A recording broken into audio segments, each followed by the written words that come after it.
Sinasabi din po ninyo sa mga naunang interviews, panahon na talaga para i-adjust po itong taripa dahil ang sinasabi nyo, yung record harvest po, nakapagtala tayo ng record harvest at bumababa na rin po yung global rice price sa ngayon.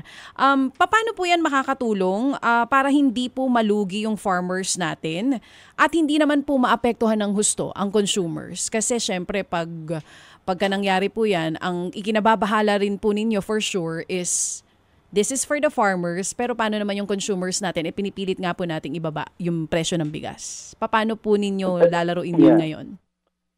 Yeah, kaya yung it's a very we need a very careful balancing act talaga dito, Chacha, na kaya yung suggestion talaga ng DA itaas sa 25%, hindi immediately 35% para hindi ma-shock din yung market. Kasi alam natin may epekto rin sa inflation kung ano man yung gagawin na mga pagtaas sa tarifa at cost ng pagtaas uli ng presyo ng bigas.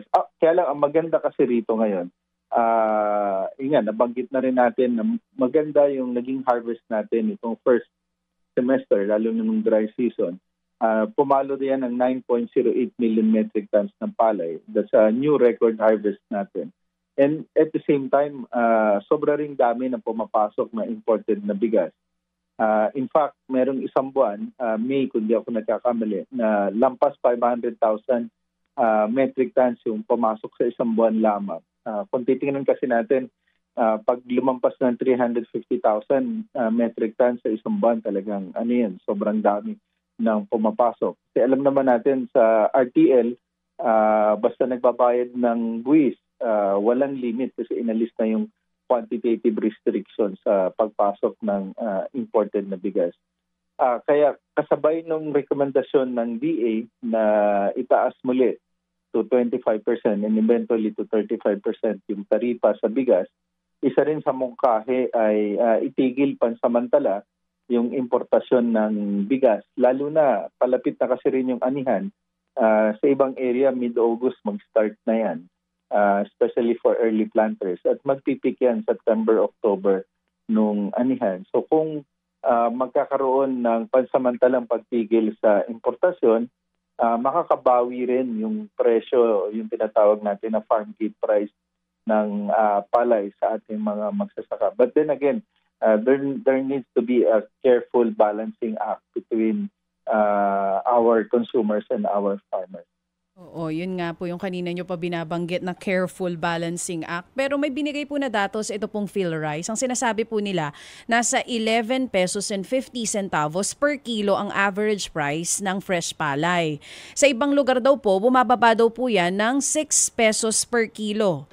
Pero ang production cost po nila, nasa 14.52 pesos per kilo. Para po sa inyo, Asek, paano sasagutin itong tariff increase na pinag-uusapan po natin ngayon, yung ganito kalaking disparity sa presyo po ng farm gate price ng ating pong mga farmers? Ihimayin lang natin konti, Chacha. Yung 14.20 na presyo ng yung cost to produce, actually that was 2024.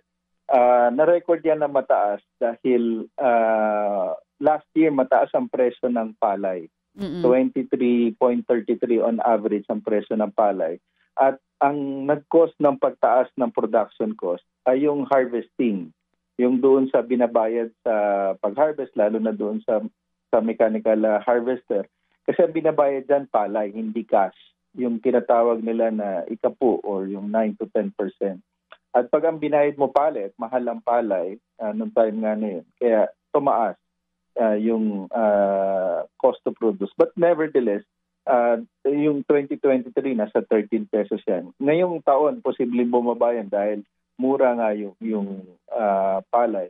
But then again, yung datos naman ng PhilRice na 11 pesos yung presyo ng farm gate, talagang napakababa nun. Kahit ikumpara mo doon sa presyo ng 2023, still that's very low compared doon sa production cost. Ibig sabihin talaga, lugi yung ating mga magsasaka kung ibebenta nila at that price.